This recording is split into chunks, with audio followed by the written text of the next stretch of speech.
Hola, hola tout le monde. J'aimerais vous présenter la marque Ibis 36e anniversaire. Ce n'est pas rien les gars. 36e anniversaire, premier au classement des Enduro World Series au provisoire.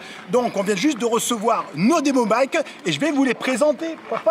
Yann, notre product manager Ibis, va vous présenter la gamme dans sa globalité. Yann, à toi mon gars. Donc ici nous avons le tout nouveau Ibis Mojo HD4, donc c'est la toute nouvelle arme de guerre de chez Ibis, donc destinée à l'enduro. Comme tu disais, développé par le team Ibis et surtout notre Frenchie François Bellimètre. Donc quatrième version du Mojo HD, on est sur un vélo d'enduro, 153 mm de débattement, un cadre carbone monocoque. Ibis est un spécialiste du carbone depuis maintenant bien longtemps.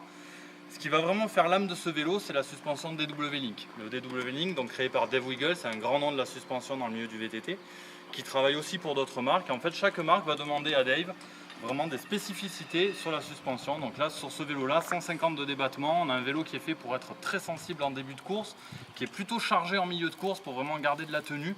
C'est vraiment un vélo qui est fait pour rouler très très vite, très très fort, c'est ce que disait il y a peu François dans une interview. Donc pour quel programme? Donc bien sûr j'ai bien compris que c'était pour l'enduro, mais est-ce que c'était aussi un programme un peu montagne? Est-ce que si tu n'es pas un compétiteur, tu peux C'est parfaitement un programme montagne. C'est quand même un vélo qui est fait pour aller vite, c'est un vélo qui est fait, on est fait pour lui demander pas mal de choses. Donc il peut aller jusqu'à 170 mm à l'avant, donc c'est même un vélo qui peut aller jusqu'en petit bike park. Et bien sûr enduro, et puis ça peut aller jusqu'au gros all mountain en montagne, bien entendu. Une merveille Yann. Par contre il me semble que derrière tu as une autre machine aussi. Derrière on a le Ripley LS, donc le Ripley LS c'est un vélo qui vient juste de sortir chez Ibis, on a pas mal de nouveautés en ce moment.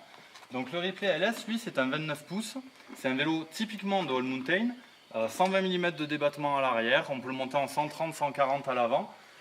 Il a une particularité comme les autres vélos de la gamme Ibis, c'est qu'il est compatible avec plusieurs standards. On reste sur du 29, mais il va pouvoir accepter du 29 standard, du 29 semi-plus, il pourrait même aller jusqu'à du 29 plus jusqu'en 2.8, un petit peu comme le Mojo HD4. On reste sur la même chose, un cadre monocoque carbone. Ce qui va vraiment faire la différence du Ripley, c'est qu'on a toujours une suspension DW Link, mais montée avec des excentriques. Et ça, c'est vraiment quelque chose d'assez exclusif dans le milieu du vélo. C'est qu'à ce niveau-là, on n'a pas de biellette, on a vraiment des excentriques qui sont vraiment très protégés, des roulements qui vraiment ne vont pas subir les assauts de la boue et du temps.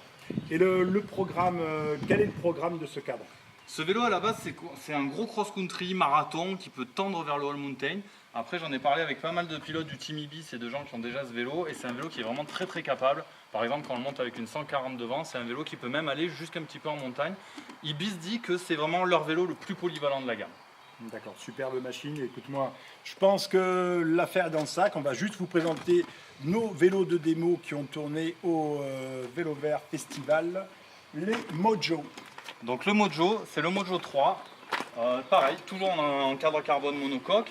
Là-dessus, on est sur du 130 de débattement, 140 à l'avant. Et en fait, au niveau des roues, on va avoir des roues en 27. Comme je disais sur le Ripley, on peut mettre du 27 plus, semi-plus ou du 27.5 normal. Donc on a plusieurs standards. En fait, on va surtout pouvoir monter ça avec les roues de chez Ibis. Ibis a été un des précurseurs du standard semi-plus, puisque depuis longtemps, ils ont des jantes assez larges. Donc ça, c'est quelque chose qu'il faudra venir essayer. On va être sur pas mal d'événements. Donc comme disait Momo, on était au Vélo Vert Festival. La prochaine date, c'est la Passport. Donc on a toute la gamme en test. Donc rejoignez-nous sur la Passport et puis on vous fera un peu essayer ces belles machines. Et sur le dernier point que j'aimerais ajouter, c'est qu'effectivement Ibis a sorti effectivement un standard de roue qui lui n'est pas du 27.5 plus, qui est juste le bon compromis entre un 27.5 et un 27. C'est plus ou moins quelque chose qui est en train de s'installer comme le semi-plus avec des pneus en 2.6, des carcasses vraiment spécifiques. Et c'est vrai que ça fait quelques temps qu'on a les roues chez Ibis, donc on a des roues carbone, des roues alu. Donc elles sont d'origine sur les vélos, mais on peut aussi les acheter séparément, les monter sur n'importe quel vélo à partir du moment où il est au standard boost. Donc le prochain rendez-vous Passport. Et n'ayez pas peur d'aller voir vos magasins et demander à tester les Ibis. On vous les fera tester, vous verrez, ce sont des machines de guerre. Donc sur ce, bye bye, see you soon, bye.